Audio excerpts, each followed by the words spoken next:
214. Le tout miséricordieux est celui qui comble les serviteurs en premier lieu par l'existenciation. Deuxièmement, par la guidance vers la foi et les moyens de gagner le bonheur. Troisièmement, par les félicités dans la vie future. Et quatrièmement, par l'immense faveur de regarder son auguste face.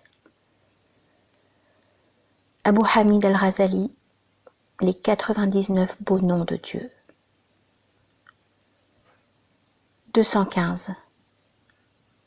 Le prophète Mohammed alayhi salatu wassalam a dit: savez-vous ce qu'est la personne ruinée?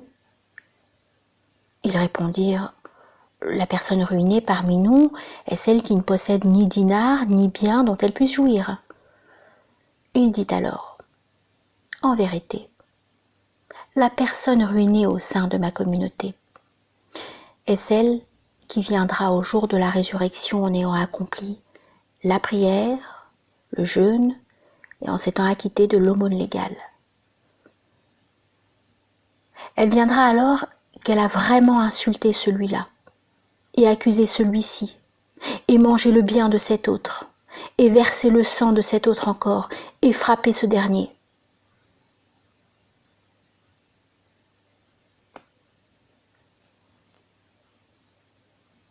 On donnera à celui-là la récompense d'une partie de ses bonnes œuvres et à celui-ci une partie de ses bonnes œuvres. Lorsque ces bonnes œuvres disparaîtront avant que sa dette ne soit acquittée, on prendra alors de leurs péchés et on les lui fera porter. Ensuite, il sera jeté dans le feu. Hadith rapporté par Abu Huraira, cité dans Muslim. 216. Si quelqu'un fait que ses relations avec Allah soient bonnes, Allah fera qu'elles le soient aussi avec autrui. Si quelqu'un fait que les affaires de sa vie future soient en bon ordre, Allah fera que celles de sa vie temporelle le soient également. Dhunnun al-Misri. 217. Alors que d'autres se préoccupent de l'adoration, occupe-toi de l'adorer. S'il s'occupe d'amour, occupe-toi de l'aimer.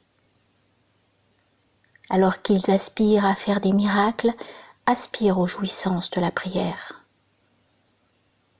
Tandis qu'ils multiplient leur dévotion, voue-toi à ton Seigneur très généreux.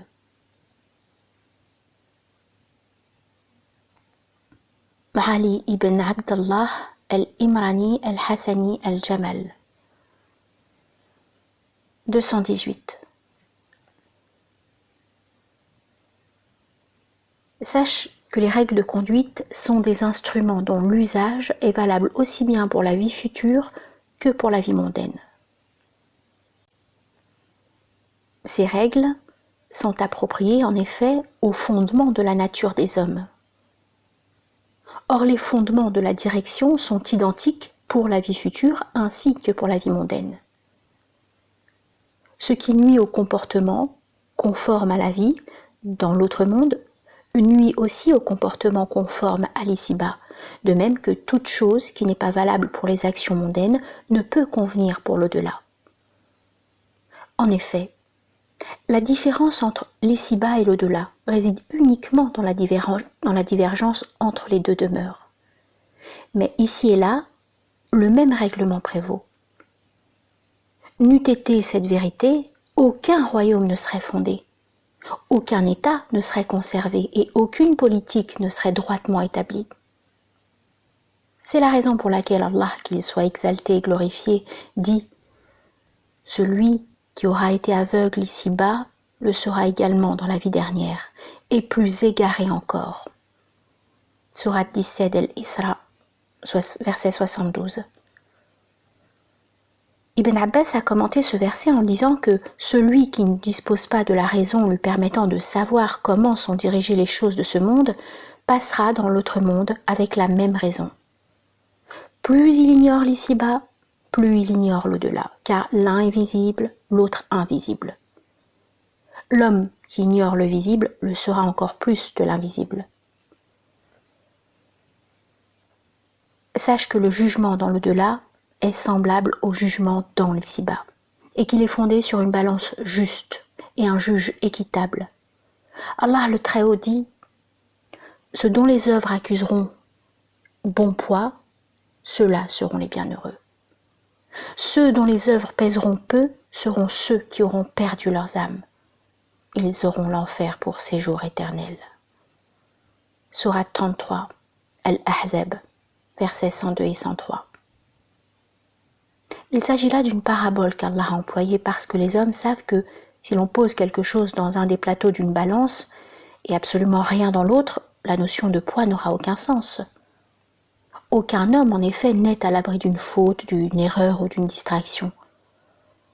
Allah a donc informé que celui dont les bonnes œuvres l'emportent sur les mauvaises, tout en se repentant d'avoir commis ces dernières, se trouve sur la voie du salut et s'achemine vers la félicité. Celui dont les mauvaises œuvres font pencher la balance au détriment des bonnes actions méritera la damnation et le tourment.